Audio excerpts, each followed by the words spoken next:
So I just wanted to give you an update on my Micro Four Thirds journey. I've already been talking about what I think about my G80 stroke, G85 stroke, G81 blah blah. And some things I noticed, for instance, that I wasn't expecting in my other video. I was saying things like you can't do RAW plus fine JPEG highest burst mode. And things like that surprised me. Other things that have now surprised me that I wasn't expecting, of course I would have known if I'd done my research. Auto ISO only goes up to 3200, which really surprises me and is actually, I find, awkward in use, because I am always tipping into, for the sort of things I use it for, low light, around 6400 is something I would often be using. And I get it on all my other cameras. All modern cameras, that I've been using do have allow you at least the extended auto ISO, but 6400 cutoff is, 3200 is not something I'm used to, especially coming from Canon DSLRs. Can't even go into the menu and increase that auto ISO. It will cut off. So I'm always finding now I'm going into having to use it manually, set manually the ISO 6400. I mean, I'm not saying it's really usable, it's pretty poor. And reading up on the net, people saying, oh, their best guess is that they've left it at 3200 because it's the same for video, is that in camera, 3200 is probably as high as you can go without getting any more gains. So you could say if you're taking your images at, say, 3600, 3200, and you needed 6400, boosting it in post by one is probably the same as the camera doing it, but still is more convenient for the camera to do it. Not happy about that. Obviously, maybe they've done that on purpose. Obviously, they got it. It's like Canon differentiate their cameras more. Between, they've got the GH5. I suppose they're trying to make sure that it's not quite that competitive with the GH5, but it's not as bad as Canon. Crippling everything they come out with. I'm happy with the camera. I like the feel of it. Something that I wasn't expecting was, now I've got a Metabones, and I'll come on to that in a minute. I bought my Metabones adapter. So I've been trying out my Canon lenses on here, and I've noticed that when I try and compare images between the one native Micro Four Thirds that I've got, which is a 35 to 100, and then with the Canon lenses, you can clearly see in the RAW more noise reduction going on with the Panasonic lens. Now, I assume it's because they're doing something with the profile, with the lens in body that they're not doing with the Canon lenses. Obviously, they're not going to have the profiles for, or the Canon lens obviously is native to Canon and not to Micro Four Thirds. So when you use the native lens, when you can compare everything at the same setting, it does appear that although there's less noise than using my Canon lens, you can see you're losing a bit of sharpness. Look, it's an assumption, but you you get used to seeing with your eye what looks like less sharpness that's the result of noise reduction rather than just the lens itself. Is a kind of a blurriness to it, almost slightly going out of focus rather than the sharpness not being there. That's what it looks like. So if I use a Canon lens, it looks like there's less noise reduction and it leaves it a little bit sharper, a little bit more detailed. It's only fine, it's only a little bit. In terms of noise reduction, maybe half a stop difference. But yeah, so that's one of the things that I wasn't expecting, that I have found not a major issue. Personally, I'd always rather have a bit more sharpness and have the choice of reducing noise at a later stage. Something that I was looking at the battery grip, £250 UK for the ability to add one more battery, which is nearly half the price of the camera. Yeah, I mean, when other cameras, you can pay 50 quid and get a battery grip. So I don't know, it does seem out of whack with even Panasonic's out of the line of cameras. £250 to add one battery, albeit it is hot swappable. So when you've got the battery grip in and you've got one battery in there, you set the camera to have priority to the battery grip. battery, and when that runs down, it automatically switches to the camera body. In the meantime, you swap in another usable battery. So you do get that hot swap capacity capability. It seems the biggest improvement, the biggest feature of the battery grip is that it's great if you're using it a lot in portrait mode. So what it does is it mirrors the buttons, the dials that you have on the top onto the side. So it's just like when you're in landscape, it's just like using it as though it was like that, which is quite neat. And you get one more function button and you get the AE button on there, but still 250 quid, which is essentially a battery grip, and it only adds one more battery off. Albeit you get a £50 battery with it, but that £50 battery, if you got it from a third party, you're going to get about 15 quid on you. So anyway, I was a bit disappointed in the cost of that, because I kind of would have liked to add it, but it's not worth it for one battery, I don't think, at that price, if I'm not using it a lot in that landscape. Something else that I wasn't expecting, and I had to research when it happened. Suddenly found my focus box had suddenly changed size, and it got much larger, and I wanted to make it smaller, and I was going all around the menu trying to find the setting to make or reset the square, and I couldn't find it. It turns out that you simply pull your fingers apart and pinch them together, and that makes the box larger and smaller. So it was as easy as that. I don't know if anybody else finds that useful. I didn't know that before I bought the camera. The other part of my journey that so far has been the Metabones adapter. Now, I wasn't expecting that much, to be honest, because I'd already thought, you know, I remember when they first came out and hearing the reviews, looking at the reviews, and it's basically all about having to use it manual focus, because it didn't really make the, it didn't really work in autofocus, blah, blah. But it, you know, it was great to be able to attach another make lens to your camera. But I was really surprised when I got this. I have to say, out of the box, when I first tried it with a Canon lens, I was thinking, yeah, this is what I was expecting. It was slow to autofocus, it was a bit sluggish. I immediately updated the firmware to the latest firmware, and indeed, it was great after that. So as soon as I've updated the firmware, it was, I mean, it was almost no difference. So if I'm taking still pictures, almost no difference using a Canon lens to using my native Panasonic Micro Four Thirds lens. So it opens up this whole world of possibilities of all these different lenses, and I know there's a lot of people are now using the Sigma, what is it, 18 to 35 1.8, which seems to be the go-to lens now to put on a Micro Four Thirds. So maybe that's an option down the line.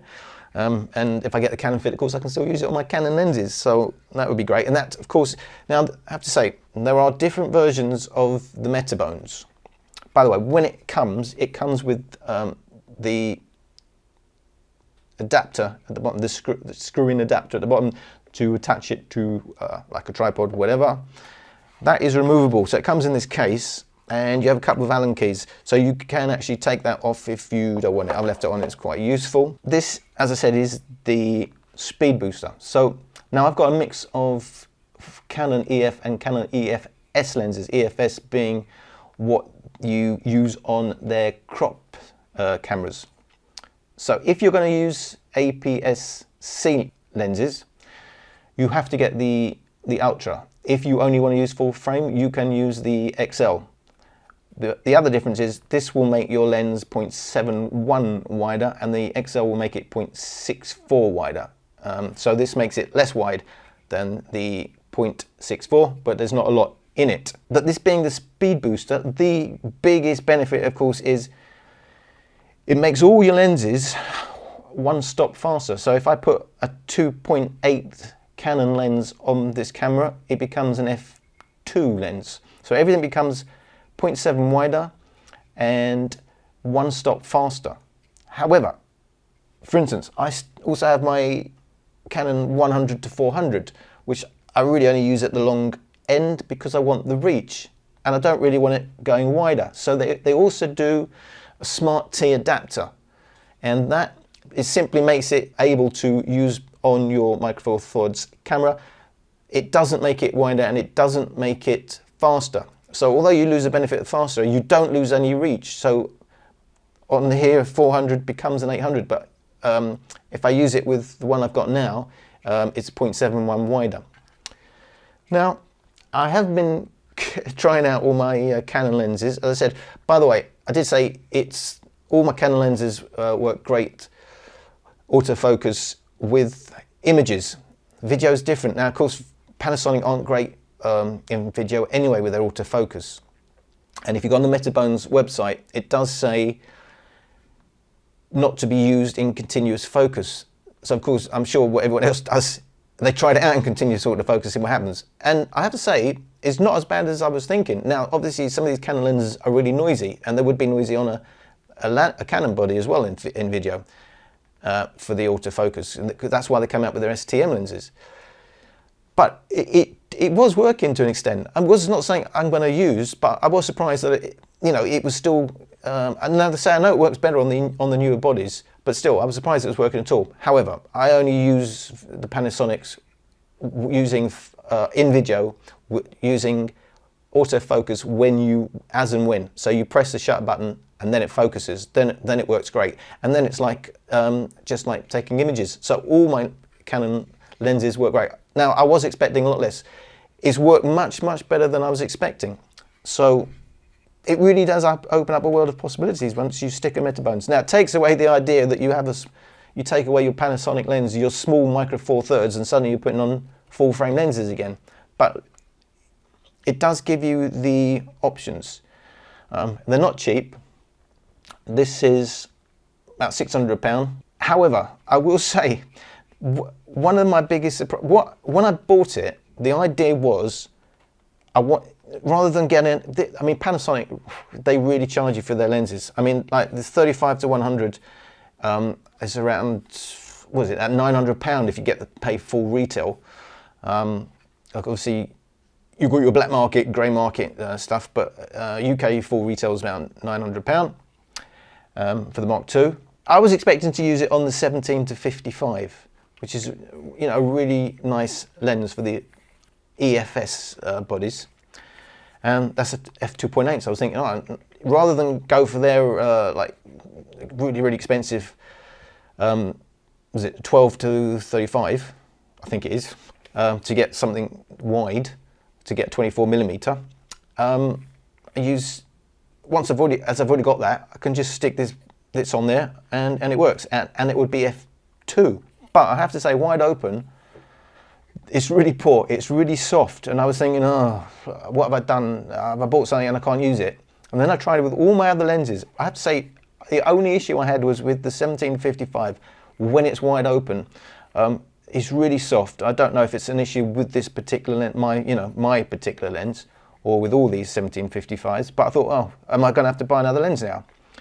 But when I came to try it, expecting not much at all, on my 18 to 135 EFS STM lens, well, it's a revelation. I mean, I think it sometimes, depending how I'm using it, sometimes it seems to be sharper than the native lens. And don't forget, so this 18 to 135, when I use the Metabones, and I place it on here, it was originally 3.5 to 5.6 lens. When I place it on my micro four thirds body, this becomes a f2.5 to f4 lens.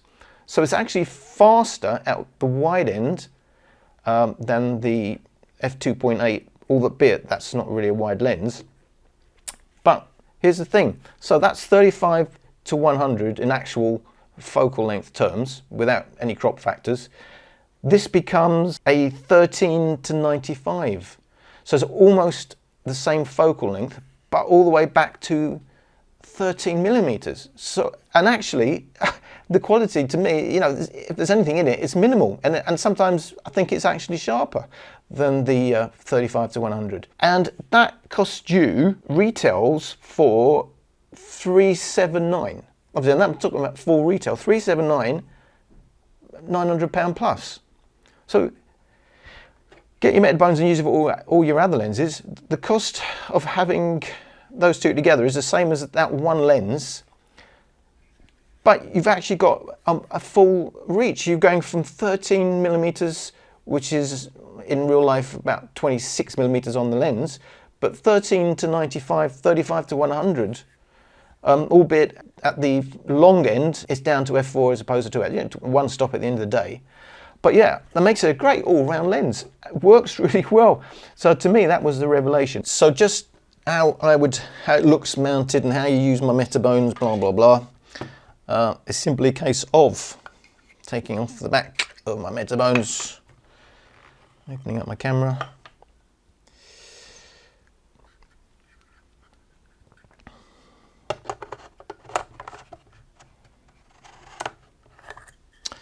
And then snapping the lens in. And it's not like it suddenly becomes huge. You're still getting the you know, it's not that much. I mean, well, maybe there is a lot in it, but it doesn't feel out of whack with the camera. So that's with the, I mean, I love this lens now. You got, you know, 13 to 95. So in real life, 26 to 190 millimeters, f2.5 to f4. I think that's stonking value when you think 350 quid or something, given what you can pay for some of these other lenses. And it's not impractical in any way. Something else I want to mention. Oh yeah, by the way, when it comes to using the stabilizer with the camera, before you turn the camera on, if you want to use the in-body stabilizer, you have to turn off the camera's stabilizer. Otherwise, you won't be able to use the in-body. And you can't use them both together, of course. You can only do that with the Panasonic. So you can't use the lens stabilizer with the camera in-body stabilizer. Now, the in-body is actually pretty good because, for instance, they say in-body is less effective at longer focal lengths than having it in the lens. So I wasn't expecting much with the 100-400. Now this is the Mark 1, so it didn't have great image stabilization, but I mean, they reckon about 1.5 stops in image stabilization. And I have to say, when I used it at the long end, where this is in-body stabilization is supposed to be at its weakest, it's definitely a lot better than using the lens stabilizing system. And it looks to me, even at the long end, it's about 2.5 or 3 stops of advantage. So at least 1 to 1.5 stops using the in-body at full 400 millimeters than using the actual lens image stabilizer. So I have to say, the in-body is way better than I was expecting, and it's to be able, yeah, I've actually, you know, without having to buy the Mark II version of this, I've actually improved the image stabilization by using it with the here. So, in fact, get one of the, if you're using it with a crop camera, it's cheaper to get one of these and the Smart T adapter. So yeah, so that's that with the lens. Let me show you a quick comparison of all my lenses and how they stack up against the 35 to 100. So these are pictures taken with all my Canon lenses with a Metabones adapter on the G80, apart from a couple of EFS lenses which are going to require a bit more mod than just pulling the top off. So here's the 18 to 135. So I'm saying this is at 95 millimeters because that's the actual focal length after you add the 0.71 of the Metabones adapter, which makes it wider. So the 135, as you can see, look, first of all, I haven't spent hours trying to set this up. This is a real world test.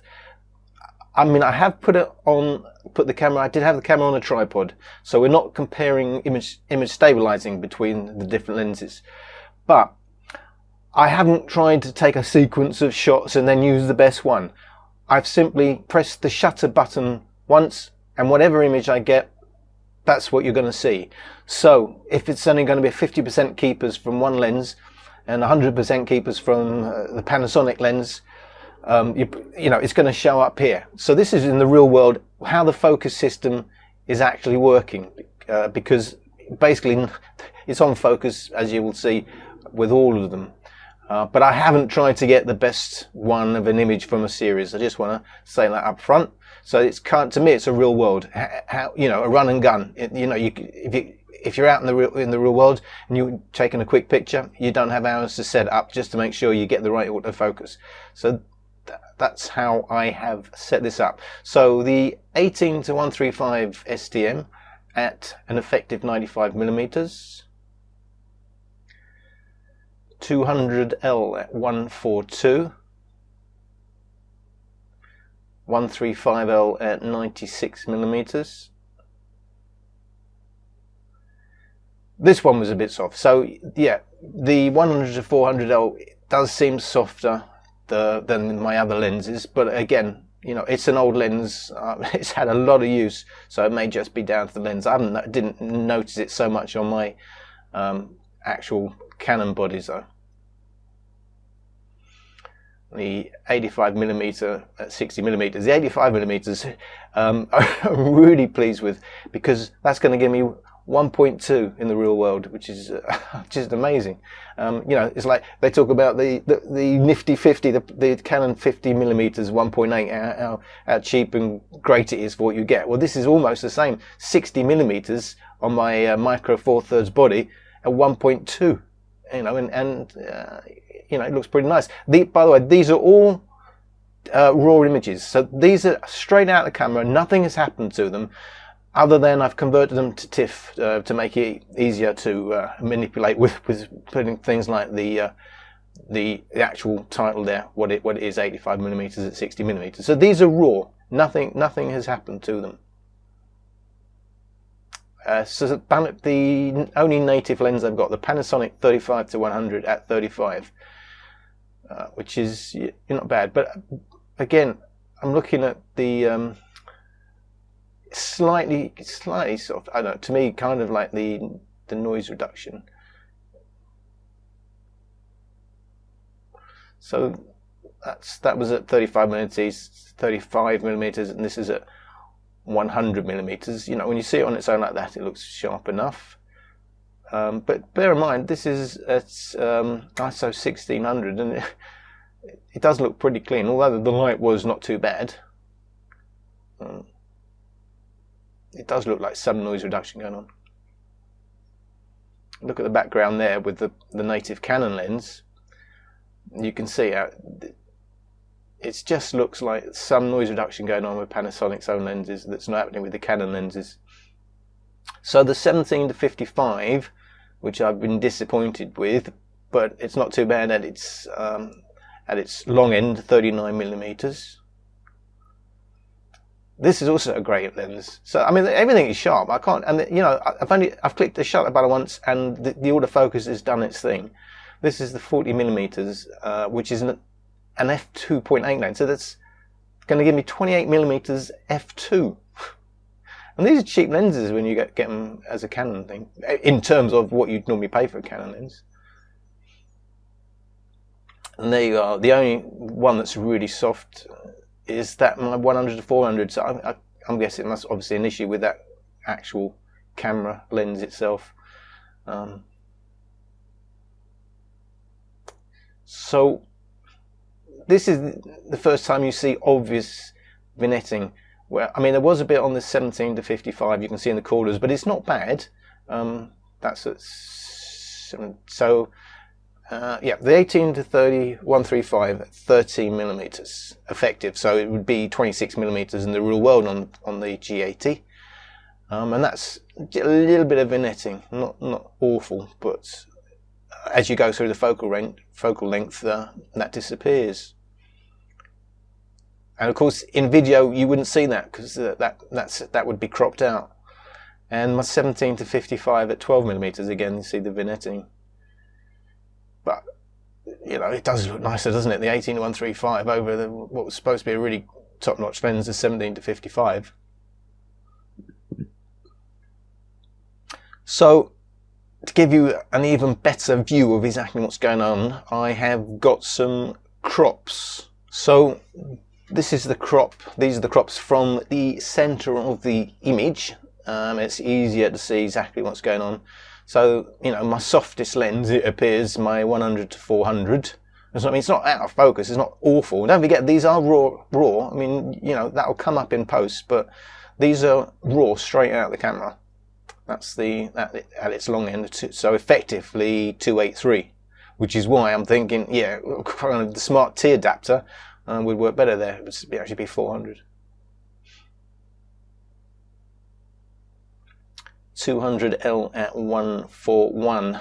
See the difference there. Look, it's night and day. I do think that one, I mean, it does look like it's actually missing focus, doesn't it, a bit? And he said at the bottom is more focused than the top part, so I don't know. So, you know, a nice lens. In fact, probably my favourite lens on the Canon, the 200L at 141. Now, Panasonic's own lens at 100. Compare that with the 141. Clearly, the 200L is nice. Obviously, there's more pixel in that image because it was a 141. But the point being, the Metabones is really working well. These, you know, these are all usable lenses, and to me, nice and sharp. Given the ISO here is 2000. Look at if you look again at the background there, around the red, you do see in all these images, it looks like the Panasonic's own lens gets more noise reduction before it hits the raw file. Look how smooth it is there, albeit it's 1600 close to 2000. Again, the 18 to 135. Look at the noise there. Definitely think Panasonic are doing noise reduction on their own lenses before you get the raw file.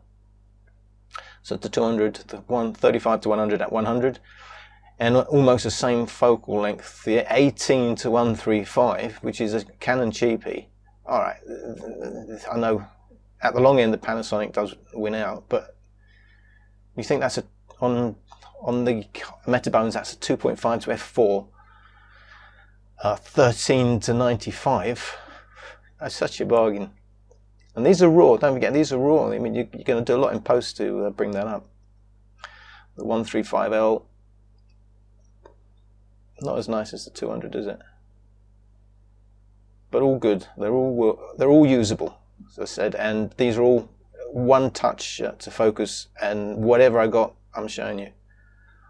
And there, the 100, 400, you can see, I mean, it does look like it's misfocus. So that's probably the one I have to look into a bit more, which is kind of disappointing. And that's at its widest. It's effectively 71mm, but basically kind of unusable. I mean, to me, I mean, in comparison, it's unusable, isn't it? 71 and 95, but there's a world of difference there, the focus. Probably needs looking at that lens. Look at that. This is, to me, the 185 in the real world. That's a 60mm f1.2 lens. Look at that. It's lovely, isn't it? That's a raw file, don't forget. Now, the disappointment, 17 to 55. Yeah, I mean, it's nothing special. It's not too bad. It's long end, 39mm. Panasonic 35 to 100 at 30. So that's at its widest. It's obviously... I'd rather be using that. But look at the noise again. Definitely using some noise reduction there, aren't they? The 40mm STM, which is f2 on the Panasonic. 28mm f2. It's not out of this world, but they're all usable. So yeah, the widest crops, that's the 18 to 135. I mean, it looks bad, don't forget, because I've cropped the center out of what was a big image. So the 18 to 135 at 30mm, but the 17 to 55 at 12mm. It's awful. So, and that was what I was expecting to use, and this is what I'm going to end up using, the 18 to 135 with that full. At the end of the day, if I'd known it worked like that, I would never have got the Panasonic 35 to 100, because I'm getting the wide and the long reach. Just losing 2.8 down to f4 with that lens. So just to give another example, I'm just comparing here the Panasonic 35 to 100 to the Canon 18 to 135 STM, and these again are raw files. So here is the Panasonic, there is the Canon, and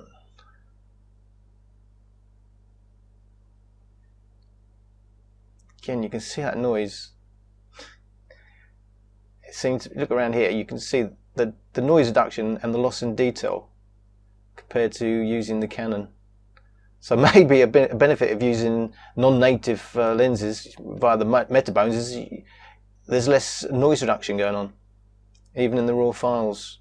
But just to give, so we've got the Panasonic at 89mm, the Canon at 95. I was trying to get them exactly the same, didn't work out, but let's go in on the detail.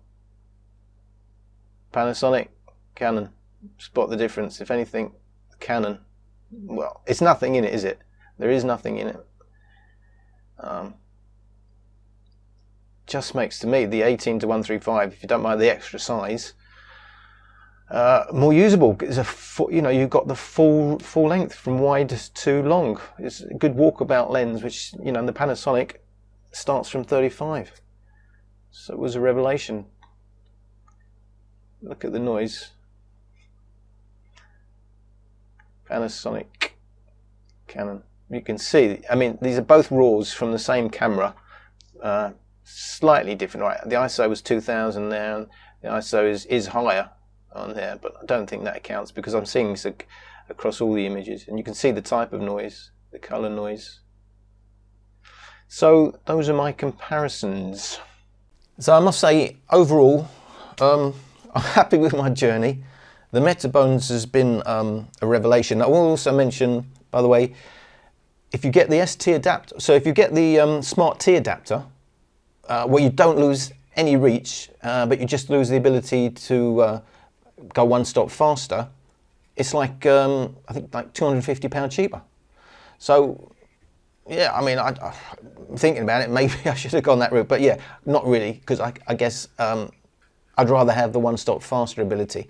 But it's opened up a whole world, and it means I can keep all my Canon lenses, because who knows what's going to happen in the future if Canon actually get their act together and come out with a great mirrorless camera and 4K and blah blah blah. Yep, dream on or whatever. But that's been my journey so far, and I hope it's of interest to somebody. Thank you.